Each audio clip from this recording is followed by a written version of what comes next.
That's interesting. That's a very interesting. I think you're right about that. Not to say that he isn't highly stylized when he wants or needs to be. Mr. Griver is much more stylized, I think, and even Letters from Iwo Jima in some way. But yeah, I think that we all sort of took a back seat to Chris in the movie, including me. He was a very specific human being, and had a lot of interesting gears, and where I could have maybe wanted to try to have a scene go a different way because of me as the actor or something. I couldn't because of Chris, and that was a beautiful thing. And I think Clint sort of recognized that as well. And the movie, just settle it all down and let Chris lead the way. And that was a beautiful experience for both of us.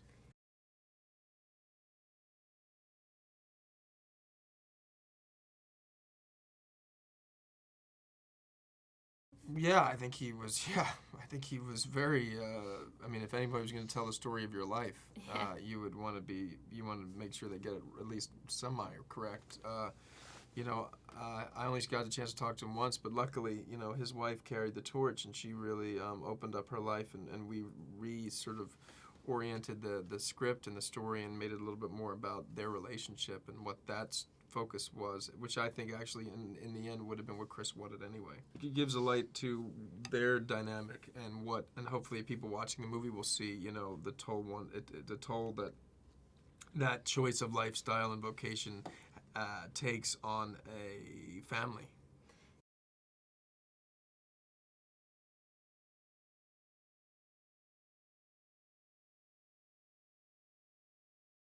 Absolutely. I've had the opportunity in the last year to work with the best filmmakers, some of the best filmmakers in the world, and I feel hugely privileged also to have worked with one of the best actors in the world. And yeah, it just feels, yeah, it's a really exciting time, and I feel very lucky.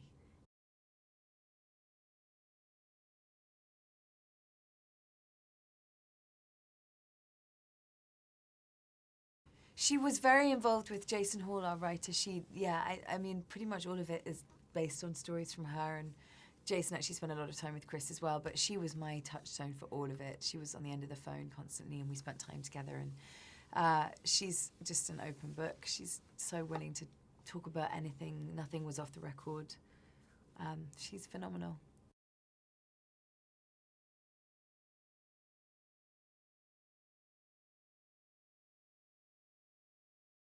At the nascent stage, really, before the rights had even been bought by Warner Brothers, so very early.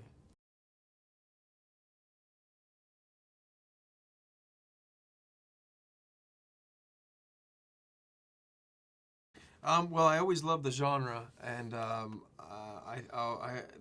love the idea of a character study of this man and what he has to deal with and grapple with was something that interested me. But then you think, how can you make it cinematic? And his story was ripe for a western-like genre or structure, so that was the sort of take I liked about it, and so we pitched that to Warner Brothers, and that's the way it went. And then it was only after that that I sort of fell in love with Chris and his story more specifically, and then after his ironic, horrendous being murdering, then that actually added a whole other element.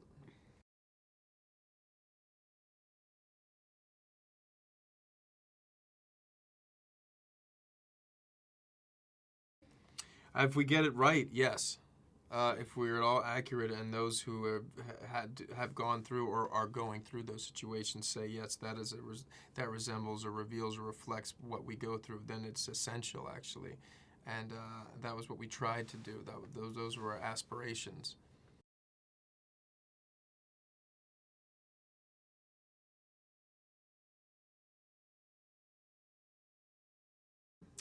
Intense, Yeah. very intense. Yeah, I mean the whole thing felt oddly real the whole time. Actually, we shot a couple of those major sequences in Rabat, Morocco, which always lends itself to a more of a believable reality when you go abroad to shoot as opposed to California.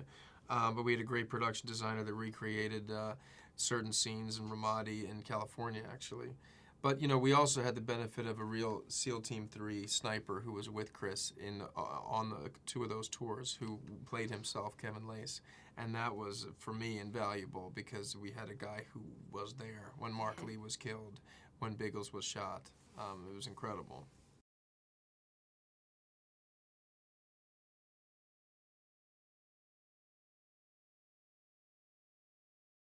That was the one time where we, because we were the way we were shooting it, she wasn't there. Yeah, I hadn't started yet. But it's so funny too because in my mind I was leaving her a message anyway. She wasn't answering the phone, so it actually worked out perfect. I never told you that. Yeah, I didn't know that it was a phone conversation. Yeah. It's almost like I was leaving a message, and then. But luckily, Clint, because we picked that up at the end, you in the car. Yes, but I remember, I think what had happened, you'd phoned me in London to try and read through it, and I hadn't got your message or something like that. Yes, oh, Clint, really? Clint added that at the end. Which is so smart. Day. Yeah, which is really smart for her to actually be there, and then the one more time that she hears the line go, dead.